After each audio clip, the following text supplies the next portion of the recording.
Yo, welcome to Trippy Commentaries and our coverage of the 2014 NFL season. We have a huge draft upcoming, but before we get to that, we have, of course, the free agency class this year. A lot of big-time players. Where did they land? Was it a good move for the team? Was it a bad move for the player? We'll break it down here at Trippy Commentaries. I'm RJ here with Kyle. What's going on? And we got a lot to get to here, so let's go ahead and start it right off at quarterback. We'll go through all the positions, starting at quarterback, ending at safety, and we'll start off with an unsigned free agent, Michael Vick. Now, I'm not sure at all where he's going to go. He's come out and admitted that he probably will be a backup wherever he lands. K-Mac, do you have any idea what would be a good landing spot for him? Well, I think what we're seeing right here, the New York Jets. I know he's visiting them actually right now. I think the Jets could use him. I don't think they're sold on their quarterback situation right now. No. You know, do they want to spend the time and try to keep developing a Geno Smith? Or do they want to bring in Mike Vick and say, hey, let's see what Mike Vick can do. Let's see if Geno Smith can maybe learn something from him. Mm-hmm. Because Mike Vick, to me, if I'm going to try to pick up Mike Vick, I'm looking at him as just the first half of the season kind of quarterback. Because he never lasts the full season. But maybe if he's on the first half of the season like he did in Philly with Nick Foles, maybe they can see that and be like, let's start Mike Vick at first and then let Geno Smith come in for the rest of the year. Yeah, and I think that makes a lot of sense. A lot of times I don't like to hear the whole mentor situation, but in this case, I think Mike Vick can probably teach Geno Smith a few things. Yeah. Now, another quarterback that was available was Josh McCown. The Buccaneers grabbed him, 2-year deal, and it looks like he will be the starting quarterback depending on what we see happen in the draft. Do you think that's a good fit? I think it's a great fit. I don't think Bucs fans or the new regime in Tampa is too sold on Mike Glennon as being their starting quarterback. No. Josh McCown is a perfect person. We saw him. Josh McCown's never really had the chance to be a starting quarterback. He's been moved around the league a lot. Finally has that opportunity last year. Cutler goes down. And, looked amazing. Looked like one of the better quarterbacks in the league. Now, granted, he had three great weapons to throw to, plus a good running back in that situation. But I think he's come to Tampa where he may have a similar situation. Great running back. He's got Vincent Jackson. If they pick up a good receiver in the draft, he's got a lot of weapons around. They got Brandon Myers, another tight end to go along with Tim Wright. I think he's got some weapons to work with in Tampa, and it's going to be interesting to see if he can kind of mimic what he did for 5 games last year. Definitely. And hopefully the Buccaneers can get a good set of tools or weapons around him so that way he can flourish. That'll be very important. He's got V-Jax, Doug Martin, and I think they may add a couple more guys. We'll see. Running backs, Ben Tate from the Houston Texans is now going to play with Cleveland. He signed a 2-year deal there. Looks like he'll be the starting running back. They definitely needed help. Great spot for Tate to land and a great pickup for Cleveland. They needed a running back badly. Once they got rid of what's his name last year with they got, of course, what's his name? Willie, or not Willie. I can't even think of his name anymore. McGahee. And Willis McGahee. They were back down to Ogunbayane or however you say his name. But they needed Ben Tate. They really needed him. I think Cleveland, they've made a few moves here in the offseason with free agents, and they're kind of one of my teams that I view as kind of winning here. But yeah, Ben Tate never really had the chance to be a complete starter, always kind of in Arian Foster's shadow. Obviously, when Foster went down, they needed Ben Tate, but then he kind of ran into some injuries. So maybe Ben Tate can bounce back. New setting, new whole team, everything. It's good spot for Ben Tate to land. Yeah, we'll see. Good offensive line, that's for sure. And it looks like they're going to keep Alex Mack, so that should be a pretty decent line for Tate to run behind. Rashad Jennings had a pretty good year this season with Oakland. He is moving to the Giants. In fact, they signed him to a 4-year deal, and we'll see how that goes. I don't know. He's going to be their starter there, and they're definitely rebuilding the team. He looked great, and something with New York, they seem to always have, can generate running backs that are going to be good. So you got a good running back coming to that kind of situation. I think it's a good match for both of them. I would still like them to get Andre Brown back because I was excited to see what he could do once healthy. Because when he was healthy last season and the season before, he looked great. So we'll see where that goes. But from what I've heard, they've already given the number to Andre Brown up, so they're not getting Andre Brown back. Oh, well. Darren McFadden will be back in Oakland. He doesn't have to worry about Rashad Jennings taking his job. So we'll see how that goes. It looks like he'll be the starter and probably get injured.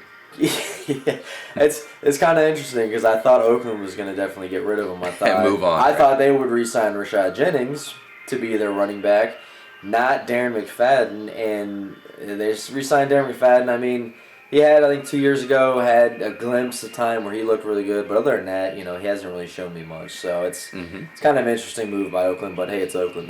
They're known for this, right? Absolutely. Now, we got to say, just to give a little bit of credit to McFadden, I don't think we'd be surprised if he had a great season, but, we got to see it. He's got to prove it. Yeah, definitely. We got to bring up MJD, Maurice Jones-Drew from the Jacksonville Jaguars. He seems like an unwanted man right now. He just left Pittsburgh without a deal. He was going to possibly be the backup to Le'Veon Bell there, so I don't know. His time has probably passed, but if he does land in a good spot, especially a spot that takes advantage of his receiving game, yeah, he can maybe have a good season. We kind of saw a decline in him last year. He was kind of missing that burst that we've come to like about MJD. Yeah. Gets through the hole quick and then he puts on another gear and he takes off. Kind of didn't see that as much. He didn't really have a lot of big time runs last year. But still hit it. He still hit the hole pretty hard. His offense wasn't in the best situation last year, but not at all. I gotta imagine some team is gonna sign him. Obviously, they're probably trying to hold out. Same with Sean Moreno, trying to hold out on a few, even Andre Brown, trying to hold out on some of these guys to try to get them for a little cheaper. Waiting for these guys to come down because they're gonna have to come down eventually, or else they're not gonna have a job coming. Come September. So maybe he finds a spot even after the draft. Yeah. So we'll keep an eye on him. Yep. Moving on to the wide receiver grouping. Here we have Eric Decker, who has moved from the Broncos and Peyton Manning to the Jets and Geno Smith. So it's a 5-year deal. I think we should see a significant downgrade for him.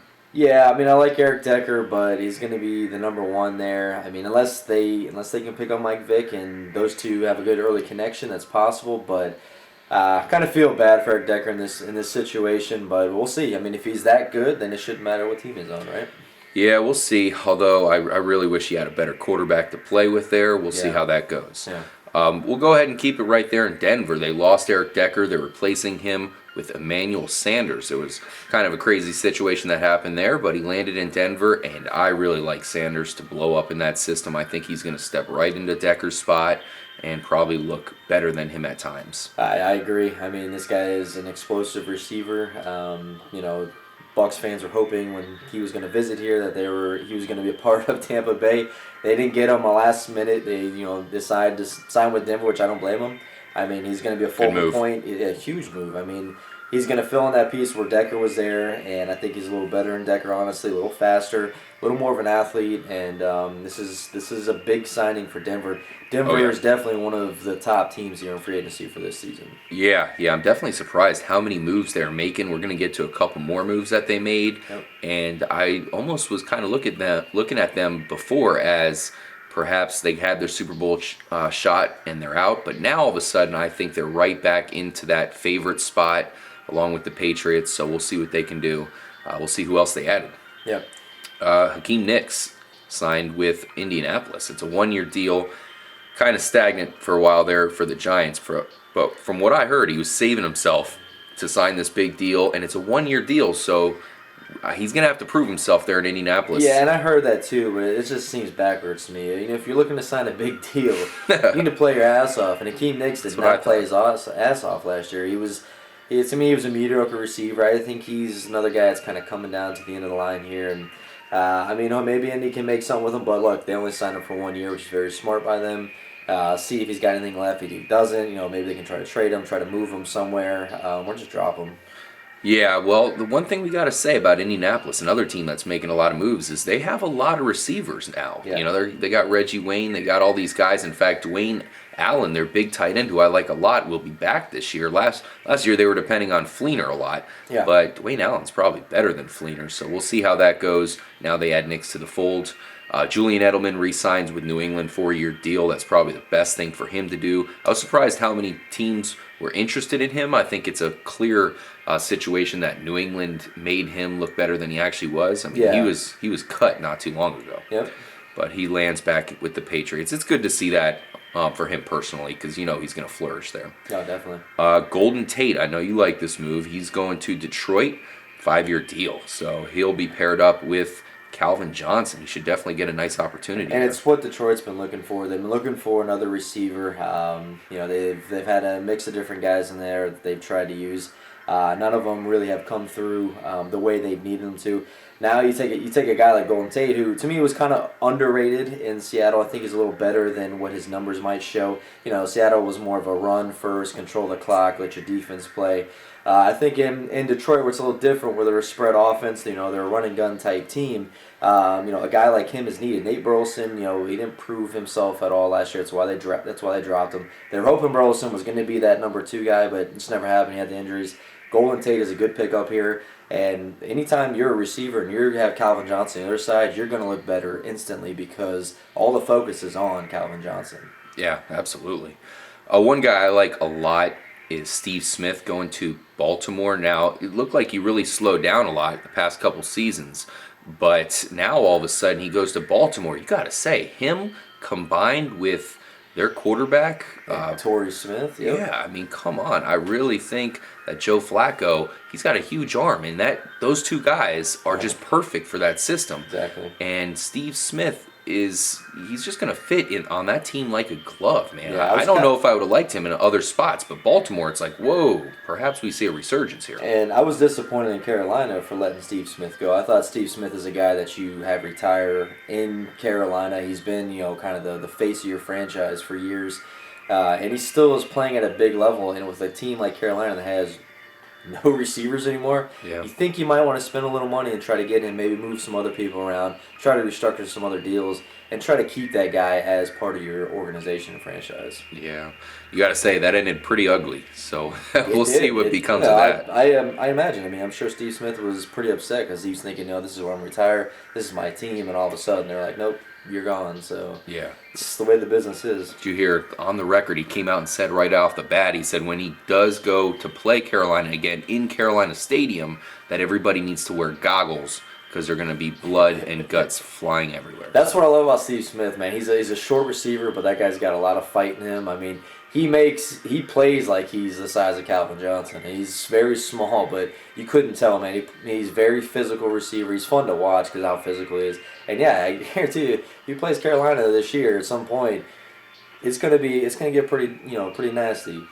One move I wasn't happy to see was James Jones going to Oakland. I think that's pretty much going to be the last we hear of James Jones now. I wish he would have went to possibly Carolina, like we were just mentioning. They have nobody else there. That would have been a great combination. Yeah. But I think he's probably going to fade away in Oakland. Yeah, yep, the black hole. Dexter McCluster is going to Tennessee. And I don't know about that. I mean, I really liked him in Kansas City. They were using him, and it seemed like every game they were using him more and more and more, which I was really liking. Now he goes to a new team. Tennessee is saying all the right things when it comes to him. I just hope they actually do all of what they're saying and use him. I think they're definitely going to use him. They're going to use him a lot like how he was using Kansas City. He's kind of that mold to that. He's got one specific role. It's like when Sproles leaves the Saints. Sproles is going to have that specific role, and it's kind of what McCluster is. I think it's a good pickup for Tennessee. I mean, you want speed. You got him. You got Chris Johnson. You got these guys that, can develop speed, and that's what they're looking for. They're looking for a guy like McCluster. Get him out in the open field, man. He's going to make plays happen. Yeah, they said they're going to use him in the slot, so I do like that. That's definitely the right idea. Definitely line him up at running back as well, and then kind of have him do that route where he goes right up and pretty much runs a slot route. So hopefully we can see that there in Tennessee. I think we could see better things out of Jake Locker, so we'll see what happens. Yeah. Jericho Cotchery, he's Carolina's big grab, I guess. We'll see what happens there. He did sign a 2-year deal, and I think we'll see him get maybe like 800 yards, which is pretty decent. I think the only reason he had a decent season last year is because of the receivers he had around him. He had Sanders. You had Antonio Brown around him, and that really freed up Cotchery to get open. He had a lot of touchdowns. Didn't have a lot of receiving yards. I feel bad for this man, Cam Newton. Yeah, that's what I was going to say. Man, come on, Carolina, give him some help. We'll see what they do in the draft. Yep. In fact, it'd be nice if they traded up to get one of the real big name guys. And that might be a possibility because their problem is that they're they have no cap room at all. So they have to get somebody, and they have to get some good people in the draft, and maybe they're looking to trade somebody off. I don't know who they have left to trade off though, but. we'll see what happens there. Let's move on to tight ends. Big guy who's available is Jermichael Finley. We really hope the best for him. He seems to be in the right spirits. I've heard that he hasn't really gotten full go to actually play in a game, so I think that's probably what's slowing everything down, of course. Yeah, it's a tough situation. It's tough for a team to try to sign. I mean, I'm sure a lot of teams would have liked to go after him, but it's just tough. You don't know how he's going to interact when he gets hit for the first time. I mean, he's a tough guy. He's a big guy, but that kind of an injury, it's tough to bounce back from. Yeah. Brandon Myers signed to the Buccaneers. Now, I'm a Buccaneers fan, so at first I was like, yeah, Brandon Myers, like, whatever. We already have Tim Wright, so that's okay. But I've been hearing some really good things about him lately. Apparently, some people think that he is got his best yet to come. Like, they think he's about to really blow up and make it to another level, which I didn't see coming, but it's good to hear that. Well, even when he was in Oakland, he had some times there where he was actually looking really good. He's a tall, lanky guy. He's a good receiver for a tight end. I don't think New York really used him right. I still felt like he was just kind of underutilized there. And we'll see what Tampa's deciding to do here with two receiving tight ends now. Yeah. All right, so we'll go ahead and leave it off here for part one. In part two, we're going to knock out all the offensive linemen as well as the defenders. So thank you guys for joining us here. Definitely make sure to subscribe to the channel if you are new. We'll be covering NFL all season, the draft. If there's any more free agent moves, of course, we have a huge season as well that we'll have to cover. And if you guys ever want to get at us, you can always leave a comment. We will always respond, normally right away. Yep. And we're always there to talk football with you, answer questions. If you ever want us to cover anything on a video, you can even pretty much give us an idea. We'd love to cover it. Anything you would enjoy, we certainly want to bring for you here at Trippy Commentaries. We're covering the NFL in all aspects. Yep. And we're pretty excited. And follow us on Twitter. If you have any fantasy questions, anything like that, just send it to us. We're pretty good at responding, so we're definitely going to get that going. As well as any other sports, baseball's starting up. We kind of cover it all here. So Absolutely. And definitely we do it for you guys, so of course make sure to comment back and make yourself heard. As for Kyle, and I'm RJ, make sure to stay tuned for part two. We have a lot more ballers to go over. We'll see you then. peace.